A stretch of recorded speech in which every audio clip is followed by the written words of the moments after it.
hindi. Ayan. Pero masarap yan. Adobong galunggong na tinuyan, nilagyan ng mantika. Parang na-fry pati yung mga kamatis, yung lahat ng ingredients. Yeah. Galunggong.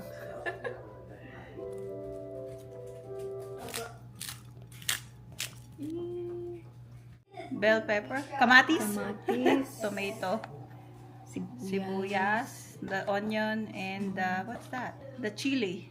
Chili and What's that? Luya. luya. Ginger. And this And then soy soy sauce. By one.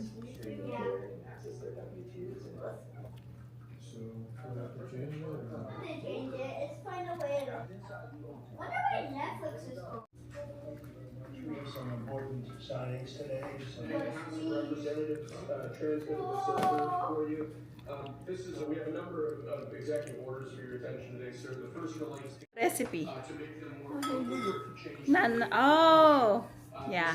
Bulakenya. Hold on. They struck us in the last decade. What this executive order does, first of all, it provides a strategy to make sure that